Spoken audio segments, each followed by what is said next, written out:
Boys and girls, ladies and gentlemen, children of all ages, the Walt Disney Company is in full-blown panic mode and is trying to fix the reputation behind the upcoming live-action adaptation of Snow White and the Seven Dwarfs, Disney's absolute original classic out there that literally was the only reason the Walt Disney Company exists in its current form right now. Walt Disney mortgaged everything to make that movie happen, and it became an absolute huge success and launched the company into what we see it as of now. Well, boys and girls, after Rachel Zeigler's absolutely insane comments a couple of years back, got lots of backlash from all of the fans and the audience out there. Of course, Disney is now in damage control mode out there. They've had her spinning a bunch of narrative tales and a bunch of kind of crazy nonsense, trying to go out there and re-ingratiate herself with the fans. And well, ladies and gentlemen, the internet is forever, so we will remember and we will not forget. And this movie will end up turning into another disastrous dumpster fire at the box office, just like it deserves to be, because you don't talk down to your audiences, you don't talk down to your fans, and you certainly most essentially do not disrespect your own lore and your own canon. But of course, boys and girls, they don't care about that in any way, shape, or form, because Rachel Zeigler and the rest of her ilk over there in Hollywood believe that they are the smartest, bestest, fastest thing ever that has ever come, that they can be like the most high, and then they can rewrite history and rewrite the world in their own image. And guess what? It is not working in any way, shape, or form. The Disney Corporation understands this, and now they're out there trying to play damage control. But hey, boys and girls, as we all know, it's not going to work in any way, shape, or form. So we're going to check out this article from thatparkplace.com, because they are literally trying to rewrite the origin story behind the name of Snow White from the classic Disney movie, all as a cover attempt to make up for what they do, all the BS they had a couple of years ago, and it will not work. So we're checking this article from thatparkplace.com, getting all the juicy details. But before we do, if you do enjoy our content, hit that like button, share with all your friends, and subscribe or follow if you have not already, boys and girls, because we are grinding, we are growing, and I could not do that without every single one of you. Also, if you'd like to help support the channel, please check out the links in the description down below. And also leave us a comment. Let us know what you think about this. Is this going to fix the problems, or is this damaged beyond repair, and this movie will no doubtably flop at the box office? Let us know what you think about all of that. So, from thatparkplace.com and our dear sweet John F. Trent, Rachel Zeigler reveals Disney's Snow White film is changing the origin of Snow White's name. Oh yes, color us shocked there, because it doesn't exactly work out very well with Snow Brown and the 7 hobos of the forest out there. Actress Rachel Zeigler confirmed that the upcoming Disney live-action Snow White film will change the origin of Snow White's name. In Disney's original 1937 film, Snow White's name was due to her skin color, as the storybook opens and reads, "Each day the vain queen consulted her magic mirror. Magic mirror on the wall, who is the fairest one of all?" And as long as the mirror answered, "You're the fairest one of all," Snow White was safe from the queen's cruel jealousy. The film then transitions to the evil queen asking the magic mirror, "Who is the fairest one of all?" But instead of answering that the queen is the fairest, it informs her, "Famed is thy beauty, majesty, but hold a lovely maid I see. Rags cannot hide her gentle face. Alas, she is more fair than thee." When the queen instructs the mirror to name the person, the mirror replied, "Lips red as rose, hair black as ebony, skin white as snow." And the queen says, "Snow White." And yes, also the fact that they are trying to convince people that fair in this movie does not equal out to beauty and grace and all of that kind of stuff, and try to convince us that Rachel Zeigler is more fair than Gal Gadot has been one of the biggest criticisms of this whole thing from the very beginning, and caused it to be mocked and ridiculed right from day one, boys and girls. So the latest in the damage control situation that's going on out there. In an interview with Variety, Zeigler revealed that Snow White's name is not due to her skin tone. She shared, "It fell back to another version of Snow White that was told in history, where she survived a snowstorm that occurred when she was a baby. And so the king and queen decided to name her Snow White to remind her of her resilience." Have any of you read that story? Have any of you out there read that version of Snow White to your children? Does that version of Snow White even exist? I don't know. I have no idea. I've never heard of it. But at the end of the day, the most iconic version of that story is none other than the 1937 Snow White and the 7 Dwarfs, created, produced, and made by Walt Disney himself. You know, that guy that you're constantly trying to erase from your own history because you feel like the old white men are just so problematic. Zeigler added, "One of the core points of the film, if for any young woman or young person, is to remember how strong you actually are." Oh, yes. Wham! And power is what Snow White and the 7 Dwarfs is going to be all about. Boy, can't you wait. Not only did Zeigler confirm that Disney's live action is changing the origin of Snow White's name, but she also addressed the backlash she received regarding her numerous comments made at D23 back in 2022. Yeah, it really has been 2 years. That revealed how Disney was seemingly changing the entire movie altogether. For example, Zeigler insulted and derided anyone who had an affinity for the original film, telling Extra TV, the original cartoon came out in 1937, and very evidently so. There's a big focus on her love story with a guy who literally stalks her. Weird, weird. So we didn't do that this time. Oh, yes, the infamous weird, weird line.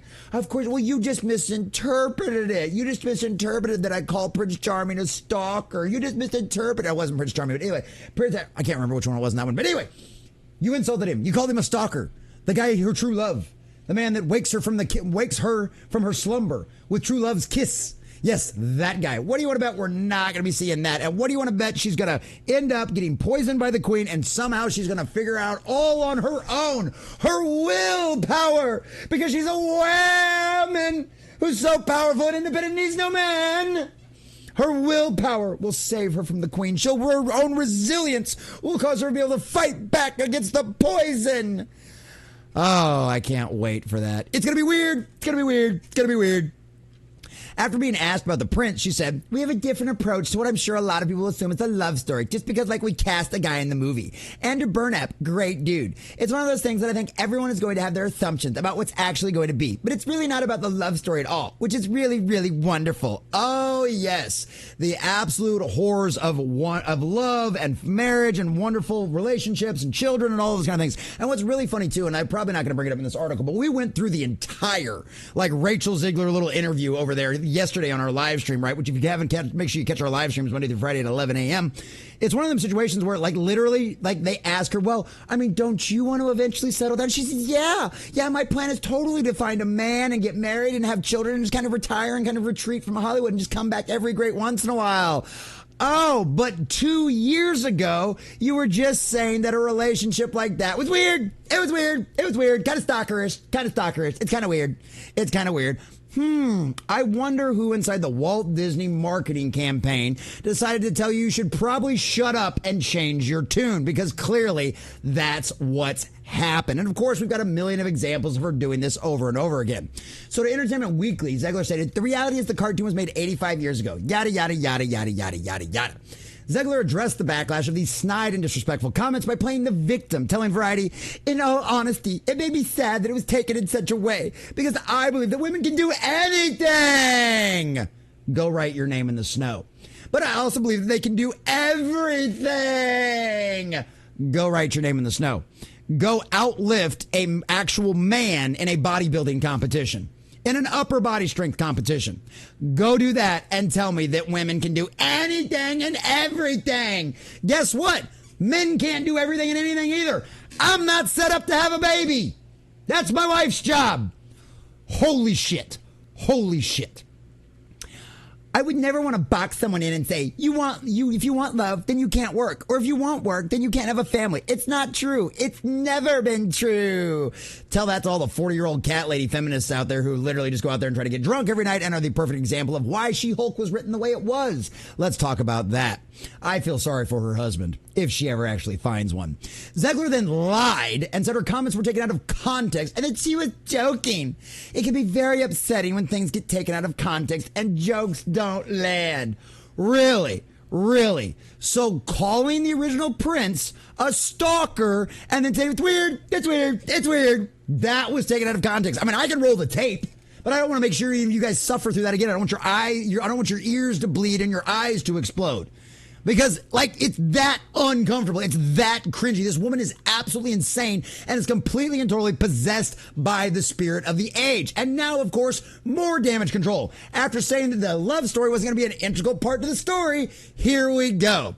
She then appeared to indicate that the love story is back on the table after it likely had been removed before the backlash. We know this movie has gone under massive amounts of reshoots. If anything, 3 times, reportedly, this movie has been reshot because of the kind of damage that she caused, all of the backlash that she caused. Let the cat out of the bag about what kind of dumpster fire woke POS this new live-action adaptation of Snow White was going to be. And so now they're scrambling to save their butt. butts, and it's not going to do them any good. This movie is going to cost the Walt Disney Company hundreds of millions of dollars, and I cannot wait to report on its box office, because these kind of little psychopaths, these self-absorbed narcissists out there, deserve to get exactly this kind of disrespect, this exactly kind of absolute insanity, and this kind of egg on their face, because they pushed for this agenda, and now they're going to face the backlash for it, and they're going to deal with the consequences of their own actions and decisions that they decided to do when they decided to disrespect Walt Disney's incredible achievement that was Snow White and the Seven Dwarfs. You're going to get exactly what you deserve, and I can't wait. So now, all of a sudden, the love story is very integral, and a lot of people wrote that we weren't doing that storyline anymore. We were always doing that. It just wasn't what we were talking about on that day. Oh, really? Because that's not true. You were specifically asked about the prince, and you said it wasn't going to be a love story, lady. We have the tapes. This kind of gaslighting does not work because the internet is forever, chickadee. But that's okay. We know it's not her actually talking, right? It's the House of Mouse with their hand up their butt, doing everything they can to try to scramble to save their $500 million disastrous dumpster fire that they've got on. Yes, we're hearing upwards of 400 to 500 million is how much they spent on this movie because of all of the reshoots. There is no way in hell a snowball has a better chance in hell than this movie has at even coming close to making a profit. This thing, at best, maybe there might be an argument to be made. It might break even. But after the disastrous dumpster fire that was the Little Mermaid live action remake, I highly, highly doubt it. A lot of people were like, we're even talking about it on that day. Zeigler then doubled down on playing the victim, even attempted to tie it to the cultural presidential campaign in the United States. I've watched women get torn down my whole life, my whole career. We'll watch it in the election that's upcoming. Oh, the horror. Politicians attacking each other and going after and trying to tear each other down. I know, it's just so uncouth. Right? But the only reason you're upset about it is because it's a women that they're going to do it to. Well, yeah, that's what competition's about. That's what elections are about. That's what arguments and discussions are about breaking down your opponent's ideas and showing them that they're false and that you have better ones. I'm sorry that it's going to hurt your feelings that someone with a vagina is going to be hearing all of that kind of same talk that men have been dealing with since time immemorial. Oh, you poor thing. But women can do anything, right? They can be anything, right? But apparently they can't actually handle criticism, and that's somehow sexist, even though she stepped into that ring willingly. Sometimes it can feel like we're going back. It certainly felt that way when that was happening. Oh, we are going back. That's the best part, because we've heard the rumors, we've seen the results a little bit already with Deadpool and Wolverine. The Walt Disney Company has found out that the woke agenda does not work, it does not sell, and it has cost them billions of dollars. Their woke agenda has destroyed arguably the most successful franchise in history, Star Wars, that they bought for billions of dollars and then went on to spend even billions of dollars more, only to allow Kathleen Kennedy and her own personal issues and her own narcissism to completely and totally destroy George Lucas's creation. What do you want to think's going to happen since you went down the same path with Snow White and the seven hobos from the forest? I wonder what's going to go down with this one. Then she realized it's all a power struggle to her. I don't like giving them the satisfaction of knowing they hurt me in the moment. You give them a lot of power by taking a social media break. Yes, we ran you off the internet. Actually, it's not even us that ran you off the internet.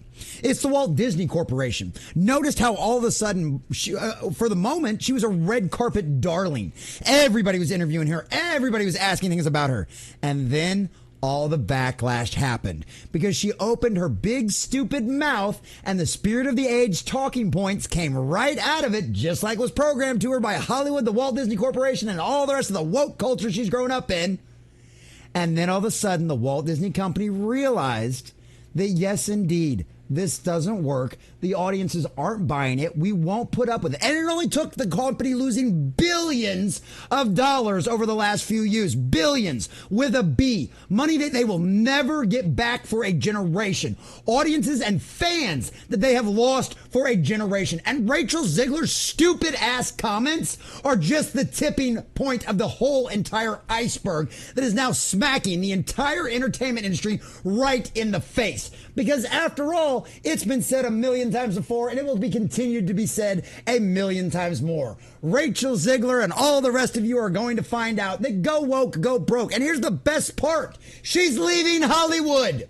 She's going to go work on Broadway from here on out. She's taken a break from all of the stresses of it. And it gives her an excuse to be back in her hometown of New York, to be surrounded by even more woke, psychopathic nut jobs that'll reiterate all of her feelings and all of her emotions and everything else.